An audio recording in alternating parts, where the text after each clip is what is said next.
O vídeo a seguir tem conteúdo polêmico, e o canal Rodrigues Vídeos está apenas divulgando o mesmo, sem a obrigatoriedade de concordar e aceitar como verdade o conteúdo do vídeo, na íntegra.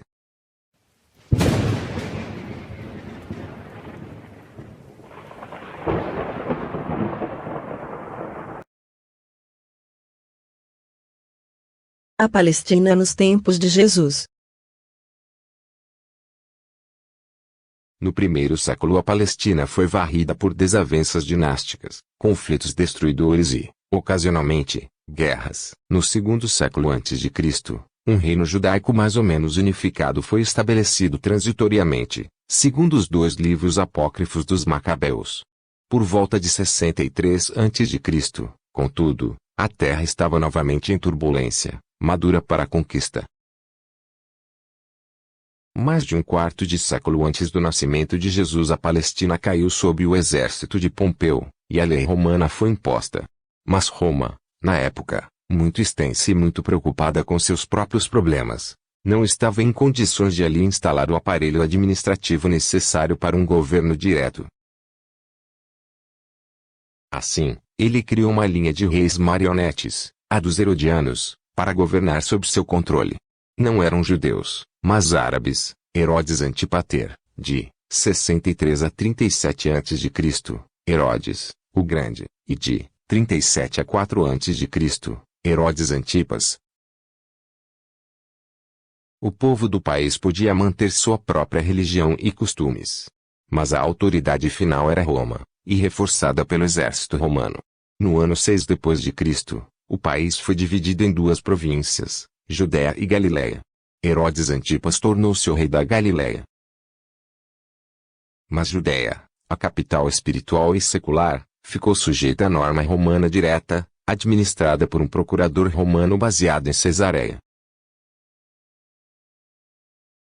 O regime era brutal e autocrático. Ao assumir o controle direto da Judéia, mais de 2.000 rebeldes foram crucificados. O templo foi saqueado e destruído. Impostos pesados foram criados. Este estado de coisas foi melhorado por Pôncio Pilatos, procurador da Judéia de 26 d.C. até 36 d.C. Os registros existentes indicam que Pilatos era um homem corrupto e cruel, e não só perpetuou, mas intensificou os abusos de seu predecessor. Pelo menos, à primeira vista, é surpreendente que os evangelhos não contenham críticas a Roma, nem menções ao jugo romano. Os judeus da Terra Santa podiam ser divididos em várias seitas e subseitas. Havia, por exemplo, os saduceus, uma classe de pequenos mas abastados proprietários que, para desprazer de seus compatriotas, colaboravam de forma insidiosa com os romanos. Havia os fariseus, um grupo progressista que introduziu muitas reformas no judaísmo e que, apesar de seu retrato nos evangelhos, se colocava em uma posição teimosa, embora passiva, a Roma. Havia os essênios, uma seita austera, misticamente orientada cujos ensinamentos eram mais prevalentes e influentes do que é geralmente admitido ou suposto. Entre as seitas e subseitas menores, havia os nazoritas dos quais Sansão, séculos antes tinha sido membro, os nazorianos ou nazarenos, um termo que parece ter sido aplicado a Jesus e seus seguidores. Realmente, a versão original grega do Novo Testamento se refere a Jesus, o Nazareno, expressão mal traduzida como Jesus de Nazaré. Em 6 d.C., quando Roma assumiu o controle direto da Judéia, um fariseu rabino conhecido como Judas da Galileia tinha criado um grupo revolucionário altamente militante, conhecido como Zelote, e composto, parece, de fariseus e essênios. Os zelotes não eram propriamente uma seita. Eram um movimento com afiliados de várias seitas. Muito tempo depois da crucificação, as atividades dos zelotes continuaram inalteradas. Por volta de 44 d.C. elas aumentaram. Em 66 d.C. a luta irrompeu, toda a Judéia se levantando em revolta organizada contra Roma. 20.000 judeus foram massacrados pelos romanos só em Cesareia. Em 4 anos as legiões romanas ocuparam Jerusalém, arrasando a cidade, saqueando e destruindo o templo. Entretanto, a fortaleza montanhosa de Massada resistiu por mais 3 anos, comandada por um descendente de Judas da Galileia. Depois da revolta houve um êxodo de judeus da Terra Santa. Entretanto, um número suficiente permaneceu para fomentar outra rebelião cerca de 60 anos mais tarde, em 132 d.C. Finalmente, em 135 d.C. o imperador Adriano decretou que todos os judeus deviam ser expulsos da Judéia por lei, e Jerusalém tornou-se uma cidade essencialmente romana, sendo rebatizada com o nome de Aelia Capitolina. Vida de Jesus se passou nos primeiros 35 anos de um turbilhão e se estendeu por 140 anos. Gerou expectativas inevitáveis ao povo judeu e uma delas era a esperança de um Messias que libertasse o seu povo do jugo romano. Para os contemporâneos de Jesus, nenhum Messias seria jamais considerado divino. Na realidade, a própria ideia de um Messias seria extravagante. A palavra grega para Messias é Cristo ou Christos. O termo, em hebreu ou grego significa abençoado, e se refere geralmente a um rei. E quando Davi foi abençoado rei no Velho Testamento, ele se tornou um Messias ou um Cristo. E todos os reis judeus subsequentes, da casa de Davi, eram conhecidos pelo mesmo nome. Mesmo durante a ocupação romana da Judéia, o alto-sacerdote nomeado por Roma, era conhecido como sacerdote, Messias ou rei-sacerdote. Todavia, para os zelotes e para outros oponentes de Roma, este sacerdote marionete era, necessariamente, um falso Messias. Para eles, o verdadeiro Messias significava algo muito diferente, o legítimo rei perdido, o descendente desconhecido da casa de Davi, que libertaria seu povo da tirania romana. Durante a vida de Jesus essa espera era enorme, e continuou após sua morte. Realmente, a revolta de Massada em 66 d.C. foi instigada pela propaganda feita pelos zelotes em nome de um Messias, cujo advento seria iminente. O termo Messias significava um rei abençoado, e na mentalidade popular, veio a significar também libertador. Em um termo de conotação política, algo bem diferente da ideia cristã posterior de um filho de Deus. Esse termo, essencialmente mundano, foi usado para Jesus, chamado Messias ou, traduzido para o grego, Jesus, o Cristo e mais tarde Jesus Cristo que se distorceu para o nome próprio. A história dos Evangelhos. O massacre de Massada extinguiu as aspirações de liberdade do povo judeu. Então essas aspirações foram perpetuadas pelos evangelhos sob forma religiosa. Os estudiosos modernos são unânimes em dizer que os evangelhos datam, em sua maior parte, do período entre as duas principais revoltas na Judéia, 66 a 74 d.C. e 132 a 135 d.C., sendo baseadas em narrativas anteriores e tradições orais. Algumas exageradas, recebidas de segundas, terceiras e quartas mãos.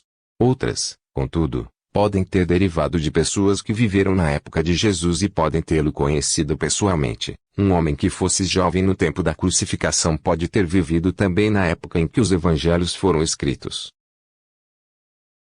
Marcos, 66 a 74 DC, até o capítulo 16:4 parece ter vindo de Jerusalém e companheiro de Paulo. Se Marcos quisesse que seu evangelho sobrevivesse, não podia apresentar Jesus como um anti-romano e teria que aliviar os romanos de toda a culpa pela morte de Jesus. Esse artifício foi adaptado não somente pelos autores dos outros evangelhos, mas também pela antiga igreja cristã. Sem tal artifício, nem os evangelhos, nem a igreja teriam sobrevivido. Lucas, mais ou menos 80 d.C., médico grego que compôs seu trabalho para um oficial romano de alto escalão em Cesareia, a capital romana da Palestina. Mateus, mais ou menos 85 d.C., deriva diretamente do de Marcos, embora este tenha sido composto originalmente em grego e reflita características especificamente gregas. O autor parece ter sido um judeu, possivelmente refugiado da Palestina, não deve ser confundido com o discípulo Mateus. Os evangelhos de Marcos, Lucas e Mateus são conhecidos como sinópticos. significando que eles veem olho no olho, o que, é claro, não fazem. João, mais ou menos 100 depois de Cristo, composto nas vizinhanças de Éfeso, na Turquia, por um homem chamado João. É geralmente aceita como uma tradução posterior. Não há nele, a cena de Natal, nenhuma descrição do nascimento de Jesus, e a introdução é quase gnóstica. O texto é decididamente de natureza mais mística e o conteúdo também difere.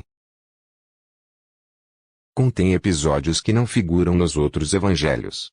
O casamento em Caná, Nicodemos, José de Arimateia, cura de Lázaro, embora esse último tenha sido incluído no Evangelho de Marcos. Com base em tais fatores, estudiosos modernos têm sugerido que o Evangelho de João, a despeito de sua composição tardia, pode ser o mais fidedigno e historicamente acurado dos 4. Mais do que os outros, ele parece originar-se de traduções correntes entre contemporâneos de Jesus, bem como de outros materiais inacessíveis a Marcos, Lucas e Mateus. Um estudioso moderno observa que o texto reflete um conhecimento topográfico aparentemente de primeira mão da Jerusalém de antes da revolta de 66 d.C. O mesmo autor conclui: por trás do quarto evangelho existe uma velha tradição independente dos outros evangelhos. Embora tenha sofrido adulterações, era o mais fidedigno dos 4. Seria Jesus casado? Segundo o costume judaico da época, não era só usual, mas quase obrigatório que um homem fosse casado. Com exceção de certos essênios de algumas comunidades, o celibato era vigorosamente condenado. Se Jesus fosse celibatário, certamente haveria uma forte reação e teria deixado algum traço. A falta de comentários sobre o casamento de Jesus nos evangelhos é um forte argumento, não contra, mas a favor da hipótese de casamento, porque qualquer prática ou defesa do celibato voluntário, no contexto judeu da época, teria sido tão estranha que teria atraído muita atenção e comentários. A hipótese de casamento é reforçada pelo título de rabino, e a lei judia explícita: um homem não casado não pode ser professor. As bodas de Caná sugerem que o casamento tenha sido a do próprio Jesus. É de se estranhar o fato de Jesus e sua mãe estarem lá. Ele ainda não havia iniciado seu ministério, e Maria lhe ordena que reponha o vinho. Comporta-se como se fosse anfitriã. Evangelho segundo João 2:3-4. Tendo acabado o vinho, a mãe de Jesus lhe disse: Eles não têm mais vinho. Mas Jesus lhe disse: Mulher, que tenho eu contigo? Ainda não é chegada a minha hora. Mas Maria, completamente à vontade, ignora o protesto do filho. Então ela falou aos serventes: Fazei tudo o que ele vos disser. E os servos prontamente obedeceram, como se estivessem acostumados a receber ordens de Maria e de Jesus. No que concerne aos evangelhos, ele ainda não tinha demonstrado seus poderes, e não havia razão para que Maria assumisse que ele os possuía. Mas mesmo que houvesse, por que deveriam tais dons singulares e sagrados serem empregados com um propósito tão banal? Por que deveria Maria fazer tal pedido a seu filho? Por que deveriam 2 convidados a um casamento tomar sobre si a responsabilidade de servir, uma responsabilidade que, por costume, seria reservada ao anfitrião? A menos, é claro, que o casamento em Caná fosse o próprio casamento de Jesus. Nesse caso seria a responsabilidade sua servir o vinho. Outra evidência está no Evangelho segundo João 2:9-10.